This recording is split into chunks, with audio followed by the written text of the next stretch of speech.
In Vince Marinaro's book, A Modern Dry Fly Code, he provided detailed instructions for tying a Thorax Style dry fly.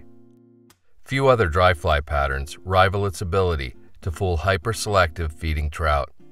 Its finely shaped wings, tail fibers splayed at 90 degrees, and crisscross hackling all contribute perfectly to the fly's look and function.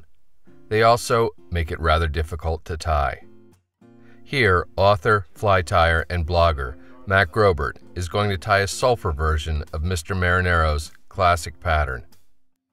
He starts by mashing the barb on a size 14 Dai-Riki No. 300 dry fly hook, and then secures the hook in his tying vise. He loads a bobbin with a spool of yellow 6/0 Danville. Yes, yellow.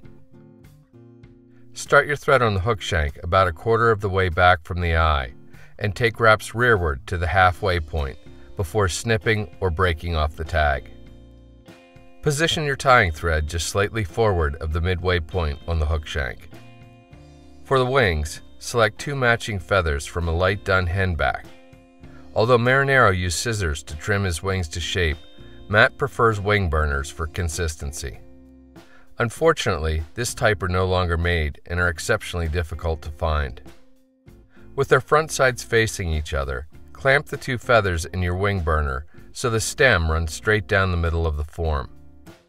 Using a lighter, burn away the excess feather, and then with a bodkin, trace around the form to remove the larger burnt bits. Take the wings from the burners and strip off the fibers below the wing proper. This should leave you some bare stem to work with. Notice how the natural curve of the feathers makes them want to splay out. Secure the stems to the top of the hook shank with a couple tight turns of tying thread. Make sure the bases of the feathers are located right at the established tie-in point. Once you're satisfied with their location, take wraps forward to cover the butts, and then take touching wraps rearward to the base of the wings. Pull the wings up and forward and make a wrap or 2 immediately behind them to bring them up to vertical. You can then work your thread back and forth between the front and back of the wing base to strengthen it and keep the wings in an upright position. Now, take wraps rearward to about the hook point.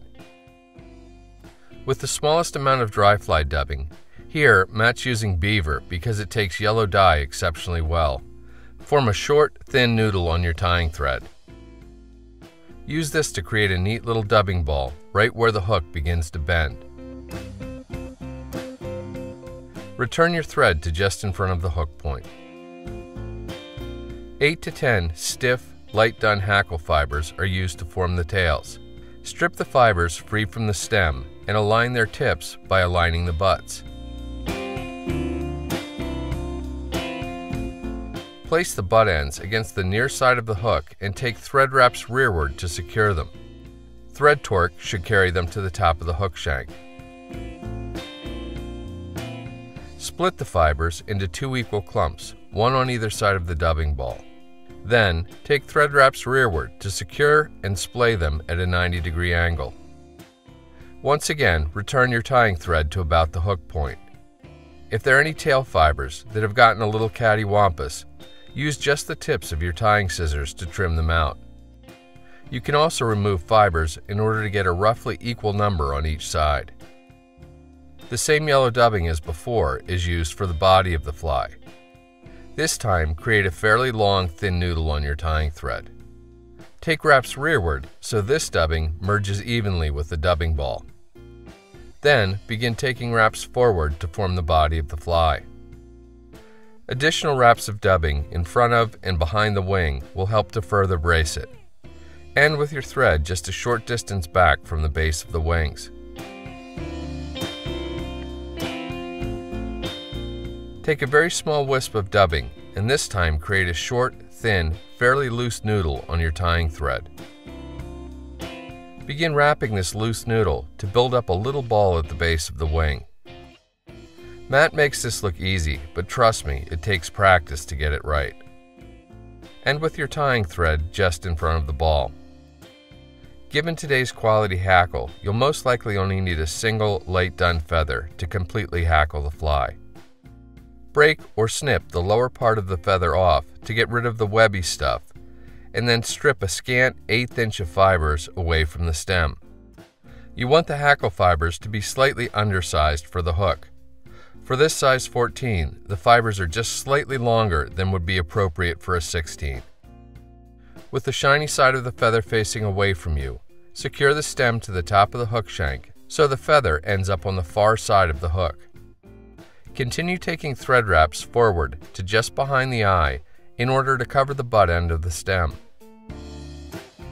With hackle pliers, get hold of the feather and come under the hook shank behind the wing and over top of it in front.